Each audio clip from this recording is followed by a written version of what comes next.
맛있게 먹었지? 라면은 역시 국물 맛이죠. 하나 더 끓여 먹을까요, 용사님?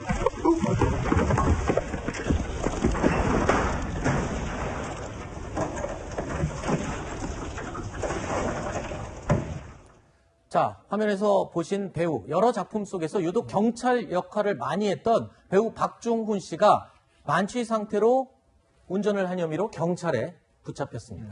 박중훈 씨는 지난 26일 밤 서울 강남구의 한 아파트 입구에서 지하 주차장까지 약 100m 거리를 술에 만취한 채 운전한 혐의를 받고 있는데요. 당시에 박중훈 씨의 혈중 알코올 농도가요, 0.176%. 그러니까 운전면허 취소 기준 수치의 2배가 넘는 이른바 만취 상태였습니다. 최영일 평론가님, 네.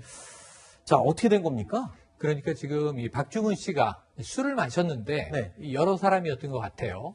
그런데 지인의 집으로 이동을 한 겁니다. 네. 2대 차량에 사람들이 나눠 타고, 하나는 이제 박중훈 씨의 차량인데 네. 대리기사가 아파트 입구까지 차를 몰고 갔습니다. 네. 근데 대리기사를 썼으면 주차장까지 가서 파킹을 완전히 했어야 되는데, 그렇죠. 주차장 입구에서 대리기사는 돈을 줘서 돌려보내고, 지금 이 진입로부터 주차할 때까지 한 100m 정도를 본인이 운전한 거예요. 네. 그러면 이게 지인의 아파트인데 경비원이 운전 상태가 이상하면 당연히 제지하거나 그렇죠. 묻지 않겠습니까? 네. 여기서 이제 신고가 들어가게 된 상황인데, 네. 문제는 혈중 알코올 농도가 너무 높아요. 0.176인데 0.08 이상이면 그렇죠. 운전면허 취소 상대거든요. 네. 근데 문제는요, 박중훈 씨가 이번이 처음이 아니라는 네. 점입니다. 과거에도 음주운전으로 적발된 적이 있었잖아요. 맞습니다. 그러니까 소속사 나무에이터스가 참 이게 불미스러운 상황을 말씀드리게 돼서 죄송하다고 이 상황을 쭉 알렸는데, 네. 2004년입니다. 네. 한 이제 15년 전인데, 이때 이 영화를 함께 찍었던 스태프들하고 술을 먹고, 네. 이때도 이 음주운전을 하다가 적발이 됐는데, 이때도 만취 상태여서 아하. 운전면허 취소가 됐거든요. 네. 그러니까 이번에 똑같은 상황이 두 번째 벌어진 거죠. 그런데 이게요, 박중훈 씨가 조금 상습 음주운전을 하는 게 아니냐라는 생각을 할 수밖에 없는 게, 네. 본인도 공개적으로 SNS에 금주를 선언하겠다라면서 여러 번 밝힌 적이 있잖아요. 맞아요. 저도 저 내용을 본 적이 있는 것 예, 같거든요. 지금 보시는 것도 이제 2019년 2월에 올린 건데, 네. 사실은 이때 뭐 적발되거나 무리를 일으켰던 적은 아닙니다만, 자, 이젠 제 의지만으로는 버거워서 아예 이렇게 공개적으로 밝히고 전문가의 조력을 받아서 내가 술을 조절하겠다, 끊겠다, 이런 얘기를 했어요. 이 저 워딩을 보시면요, 대부분의 전문가들은 이게 일종의 좀 알코올 의존증이 있는 것 아닌가 네. 하는 대목을 의심하거든요. 네. 그럼 기본적으로 차는 절대 운전하면 안 되고, 그렇죠. 술을 마시는 날은 차를 가져가서도 안 되고, 네. 차를 가져갔다면 파킹하고 택시를 타고 돌아가야 됩니다. 네. 그런데 문제는 여기서 정말 안타깝게도 대리기사를 썼음에도 불구하고 네. 본인이 결국 운전대를 잡았기 때문에 네. 피해갈 수 없는 처벌 대상이 됐습니다. 혹시라도 운전 습관상 이제 이런 음주운전에 대해서 인지를 못하고 반복적으로 해본 경험이 있는 분들이라면 남 얘기가 아닐 수도 있습니다. 그러니까 항상 염두하시고 음주운전은 절대 금물이라는 점, 그 점 명심하시기 바랍니다.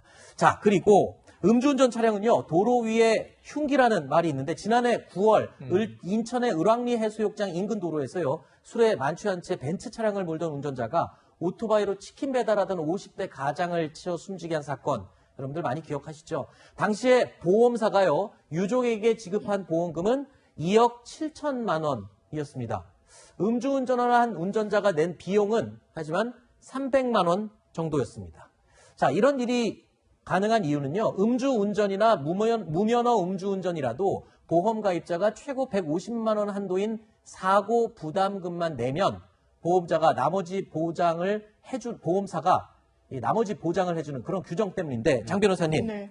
그런데 앞으로는 이런 것도 안 된다면서요. 그러니까 음주운전, 무면허, 뺑소니 또는 마약을 복용하고 운전하다 사고가 나면 이런 보장 같은 거를 안 해주는 쪽으로 바뀐다면서요, 규정이? 그렇습니다. 여기서 핵심은 전액 그 가해자한테 물린다는 겁니다. 아하. 보험 혜택을 지금 말씀 주신 것처럼 150만 원 상한의 어떤 본인 부담금, 사고 부담금만 내면 보험의 혜택을 받을 수가 있었던 거거든요. 본인이 아무리 음주운전을 했더라도. 네. 그렇지만 음주운전, 그리고 약물에 취해서 한 운전, 그리고 무면허 운전, 뺑소니 운전을 하고 사고를 낸 경우에는 전액 가해자에게 보험회사가 구상을 하게 됩니다. 물론 보험회사가 처음에 조치는 취하더라도 이 가해 차량 운전자에게 전액을 부상함으로써 어떠한 경제적인 혜택도 보지 못하게 하겠다는 것이 이번에 자동차 배상법의 개정 내용입니다. 그렇군요. 자, 내용을 살펴보면 음주운전은요, 이제 보험으로도 그 어떤 것으로도 운전자를 보호해주지 않는다는 겁니다. 음주운전 자체를